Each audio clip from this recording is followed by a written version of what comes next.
시작은 늘 설레게 하지 모든 걸 이겨낼 것처럼 시간을 뒤쫓는 시계바늘처럼 앞질러 가고 싶어 하지 그 어느 원선을 넘어 저마다 삶을 향해 때론 원망도 하겠지.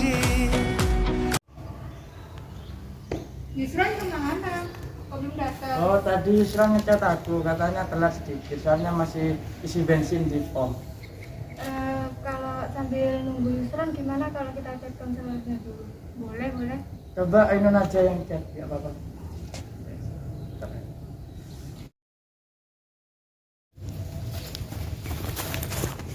Sorry ya telat. Oh ya, santai ya Allah.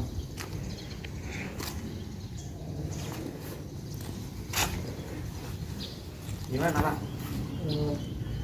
Ini masih dihubungi konselornya sama Ainun. Nunggu kabar dari konselornya dulu, baru kita langsung berangkat. Boleh. Ya, Gimana ini, Non? Ada respon? Ini udah dibalas, bisa kok, bisa. Oh, tempatnya di mana? Di gazebo itu, yang tempat biasanya tuh. Oh, gazebo depannya Feby itu ya? Iya, kan Boleh enak sih. tuh. Iya. Yuk, OTW. Yuk.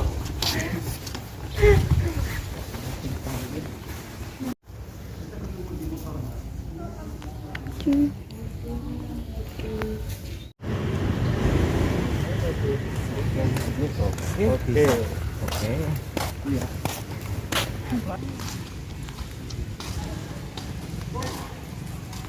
Assalamualaikum, Mbak. Waalaikumsalam. Mari silakan duduk, Mbak. Iya, terima kasih. Mohon maaf masih buka sepatu. Mohon maaf Mbak, saya izin mau buka jaket dulu ya. Oh, silakan, Mas. Saya juga buka. Oke. Gerah soalnya. Karena gerah banget di sini. Baik, assalamualaikum warahmatullahi wabarakatuh. Waalaikumsalam warahmatullahi wabarakatuh. Sebelumnya, bagaimana kabar Mas dan Mbak di sini? Alhamdulillah baik aja sih. Oh, alhamdulillah kalau baik-baik saja. Kalau boleh tahu Mbak dan Mas ini habis dari mana ya? Tadi Mbak, kebetulan kita kumpul-kumpul dulu di kampus. Soalnya kan ada satu teman itu masih di pondokannya. Jadi kita nunggu dulu baru langsung ke sini Mbak. Oh alah, begitu ya Mas. Baik, terima kasih sebelumnya atas kehadiran Mas dan Mbak sekalian untuk mengikuti kegiatan konseling hari ini. Sebelum kita mulai kegiatan ini, mari kita berdoa menurut kepercayaan dan keyakinan kita masing-masing. Berdoa dimulai. Selesai. Baik, kalau begitu apakah Mas dan Mbak ini sudah saling mengenal satu sama lain? Sudah saling mengenal sih Mbak, cuma belum begitu akrab karena kita semuanya beda prodi. Oh, seperti itu. Seperti kata pepatah, tak kenal maka tak sayang. Oleh karena itu lebih baik kita perkenalan diri terlebih dahulu. Perkenalkan, nama saya Kamilatin. Saya di sini sebagai pembimbing kelompok. Dan Mas dan Mbak ini sebagai anggota kelompok. Silahkan Mas dan Mbak memperkenalkan diri terlebih dahulu. Bisa dari Mbak ini. Perkenalkan, nama saya Siti Lutfia. Saya biasa dipanggil Lutfi, asal dari Jember. Saya dari prodi Tadris Bahasa Inggris. Perkenalkan, nama saya Rizka Haryati. Saya dari Jember, prodi saya manajemen dakwah. Perkenalkan, nama saya Kimatul Azizan Umi, biasa dipanggil Ainun. Saya berasal dari Jember. Prodi saya berasal dari Hukum Tata Negara. Perkenalkan, nama saya Imron Maulana Ishak, biasa dipanggil Imron. Saya asalnya dari Jember, prodi saya biologi. Perkenalkan, nama saya Muhammad Yusron Rosadi, saya bisa dipanggil Yusron. Saya berasal dari Banyuwangi, prodi saya biologi. Baiklah, terima kasih atas perkenalannya. Sebelumnya apakah Mas dan Mbak ini sudah tahu apa itu konseling kelompok? Belum, Mbak. Baiklah, kalau begitu akan saya jelaskan apa itu konseling kelompok. Jadi konseling kelompok itu adalah satu kegiatan yang ada di dalam bimbingan dan konseling, yang mana di dalamnya itu terdapat pemimpin kelompok dan anggota kelompok. Di sini saya sebagai pemimpin kelompok dan mas-mas dan mbak-mbak ini sebagai anggota kelompok. Nah, di dalam konseling kelompok ini nanti kita akan membahas mengenai permasalahan yang kalian alami. Jadi, kalian masing-masing itu diharapkan untuk menyampaikan permasalahan yang saat ini sedang dialami. Bagaimana Mas dan Mbak? Apakah bisa dipahami? Alhamdulillah bisa dipahami. Baik, kalau begitu sebelumnya dalam proses konseling ini ada asas-asas yang harus dipatuhi bersama. Asas-asas tersebut adalah yang pertama, asas kerahasiaan. Semua anggota berjanji apapun yang terjadi dalam proses konseling ini tidak akan dibocorkan terhadap orang lain. Kedua, yaitu asas keterbukaan. Asas keterbukaan itu semua anggota kelompok terbuka dalam menyampaikan permasalahannya. Ketiga, yaitu asas kesukarelaan. Jadi setiap anggota sukarela tanpa paksaan untuk mengikuti kegiatan konseling hari ini. Keempat, yaitu asas kenormatifan. Semua anggota mengikuti norma-norma yang berlaku, menjaga sopan santun, saling menghormati, dan ketika memberikan solusi untuk anggota yang lain hendaknya sesuai norma yang berlaku. Kelima, yaitu asas kegiatan. Nah, asas kegiatan ini semua anggota kelompok mengikuti konseling kelompok ini dari awal hingga akhir. Kemudian yang keenam, asas kemandirian. Semoga kalian setelah kegiatan ini bisa menerapkan dalam kehidupan sehari-hari yang positif. Kemudian yang terakhir yaitu asas keaktifan. Nah, semua anggota kelompok diharapkan aktif saat kegiatan konseling kelompok berlangsung. Bagaimana? Setuju? Setuju. Baiklah, saya persilahkan siapa dulu yang mau bicara. Apa Mas dan Mbak sudah siap? Siap. Nanti semisal di antara Mas dan Mbak ada yang mau menanggapi, memberi saran, dan sebagainya, bisa langsung angkat tangan ya, oke? Oke. Silahkan, siapa yang akan menceritakan permasalahannya terlebih dahulu? Saya dulu, Mbak. Jadi begini, saya itu mahasiswa semester 5 yang kuliah di Unhas Kiai Haji Ahmad Siddiq Jember. Nah, dalam kegiatan kampus saya mengikuti beberapa organisasi, dan dalam masing-masing organisasi tersebut saya ikut andil dan aktif dalam kepengurusan organisasi maupun kegiatan lainnya seperti kajian, jurnalistik, dan lain sebagainya, seperti beberapa acara yang diselenggarakan oleh organisasi tersebut. Sehingga karena saya kurang aktif dalam sebuah organisasi, baik organisasi internal maupun eksternal, saya kurang aktif dalam perkuliahannya.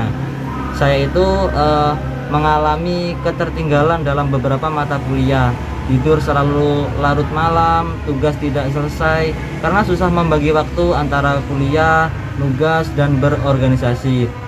Sehingga materi kuliah saya tertinggal dengan teman-teman lainnya yang aktif dalam perkuliahan. Dan ketika kuliah pun terkadang saya sering tidur seperti itu. Mungkin Masnya bisa mengurangi sedikit kegiatannya untuk waktu organisasi, karena tujuan awal Mas itu di sini adalah untuk kuliah. Mungkin seperti itu, Mas. Mas juga bisa membuat jadwal dan ditempel dalam kamar Mas, biar Mas selalu ingat kapan waktu untuk kuliah dan kapan waktunya untuk organisasi. Mungkin seperti itu. Bagaimana Mas? Saran dari teman-teman? Ya memang mungkin ada benarnya juga kalau saya itu harus ingat tujuan awal saya di sini itu untuk kuliah. Dan saya juga bisa membuat jadwal sendiri dan ditempelkan di dinding kamar agar saya selalu ingat tujuan kuliah saya itu untuk apa. Alhamdulillah. Bagaimana perasaan Mas sekarang setelah menceritakan permasalahannya? Alhamdulillah sudah lega. Baiklah, kalau begitu selanjutnya siapa yang mau menceritakan masalahnya? Saya, Mbak. Jadi begini Mbak, kan awal lulus madrasah tuh aku bingung ya mau kuliah atau kerja. Nah itu aku cerita ke orang tua sama guru BK. Kalau orang tua sih ya mendukung sih aku mau lanjut kuliah atau kerja, tapi mereka lebih nyaranin aku untuk kuliah dulu. Begitu juga guru BK, beliau malah nyaranin lebih baik kuliah dulu, soalnya kerja itu pasti bisa didapat kalau udah punya ilmu yang dibilang cukup lah untuk di dunia luar.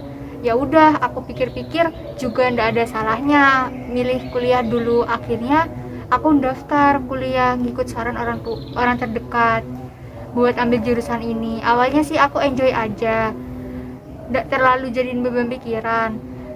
Nah tapi akhir-akhir ini aku merasa kayak kebeban, soalnya makin kesini aku jadi kurang fokus sama mata kuliah yang aku pelajari, sampai aku ngerasa aku salah ngambil jurusan gitu. Bener-bener gak paham gitu loh Mbak, mau pindah juga caranya aku gak tahu, terus juga tanggung lah kalau mau pindah. Tapi ya gitu Mbak, dilema aku tuh, gimana lagi. Oh ya, saya mengerti apa yang Mbak rasakan sekarang. Terus Mbak? Ya cuma itu aja sih Mbak. Ya mungkin Mbak itu terlalu menjadikan mata kuliah tersebut itu sulit sehingga Mbak terasa terbebani. Coba Mbak menjadikan mata kuliah tersebut satu hal yang mudah dan Mbak berpikir pasti bisa menjalaninya. Insya Allah Mbak akan tidak merasa terbebani. Mungkin Mbak juga sekarang semangat belajarnya lagi menurun. Coba Mbak itu lebih tingkatkan lagi semangat belajarnya, insya Allah semuanya akan lebih mudah. Jadi gini Mbak, sampean itu harus berpikir positive thinking bahwa Mbak itu pasti bisa dan selalu bisa, seperti itu. Bagaimana Mbak dengan saran dari teman-teman semua? Alhamdulillah, menurut saya saran dari teman-teman ada benarnya juga. Mungkin selama ini semangat belajar saya tuh turun. Saya berpikir bahwa mata kuliah ini tuh sulit dan tidak benar dengan kemampuan saya. Itu yang menjadi penyebab saya merasa terbebani. Baik, bagaimana perasaan Mbak sekarang setelah menceritakan masalahnya? Alhamdulillah, perasaan saya sudah lega Mbak. Ditambah dengan saran dari teman-teman membuat saya lebih semangat dan percaya diri. Baiklah, kalau begitu selanjutnya siapa yang mau menceritakan masalahnya lagi? Saya Mbak. Jadi begini Mbak, di keluarga saya dididik sebagai anak yang harus menurut kepada orang tua. Apalagi saya sebagai anak pertama harus menjadi contoh yang baik buat adik-adik saya. Saat itu sesudah lulus SMA, orang tua saya meminta saya untuk kuliah di bidang pendidikan agar bisa menjadi guru seperti ibu saya. Waktu itu saya sama sekali tidak ada minat untuk kuliah.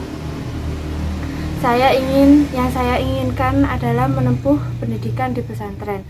Saat itu saya mencoba untuk berbicara kepada kedua orang tua saya, tapi orang tua saya langsung marah dan bilang bahwa saya adalah anak yang tidak bisa diatur, dan mereka bilang saya ini sudah sangat mengecewakan bagi mereka.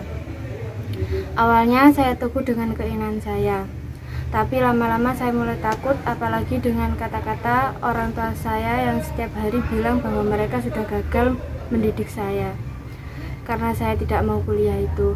Dan suatu hari tiba-tiba orang tua saya tuh memberi saya dua pilihan antara kuliah atau menikah, dan saya tetap meminta untuk ke pesantren, tetapi orang tua saya hanya memberikan dua pilihan tersebut, dan pada akhirnya mau nggak mau ya saya kuliah karena saya takut dengan orang tua saya. Sudah. Oh, saya dapat merasakan apa yang Mbak rasakan. Terus Mbak? Nggak ada sih Mbak, itu aja.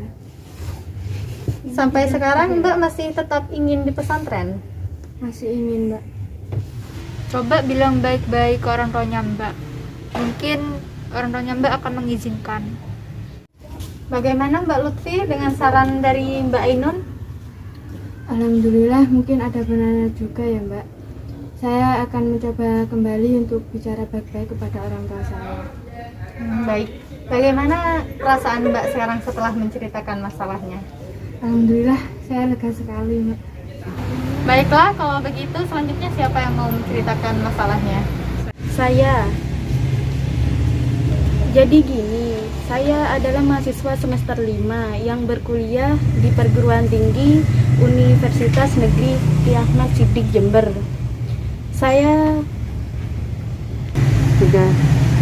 terlahir dalam keluarga kurang mampu. Dalam segi finansial, saya adalah seorang mahasiswa yang sangat aktif dalam perkuliahan. Namun dengan sering berjalannya waktu, saya terkendala dalam bidang hidup saya karena keinginan saya yang nekat kuliah dengan keadaan ekonomi yang tidak stabil dan juga tidak memberitahu orang tua karena tidak mau membebankan kedua orang tua saya. Ya, berujung dengan banyaknya kendala pada saat ini menjalankan kuliah. Oh, saya dapat merasakan apa yang Mbak rasakan. Saya juga mengerti apa yang sedang Mbak inginkan. Terus Mbak? Ya itu saja, Mbak. Jadi gini Mbak, keputusan Mbak untuk kuliah sudah sangat tepat. Meskipun terkendala dengan perekonomian, sehingga membuat Mbak harus bekerja sambil kuliah demi membiayai kuliah dan keperluan sehari-hari.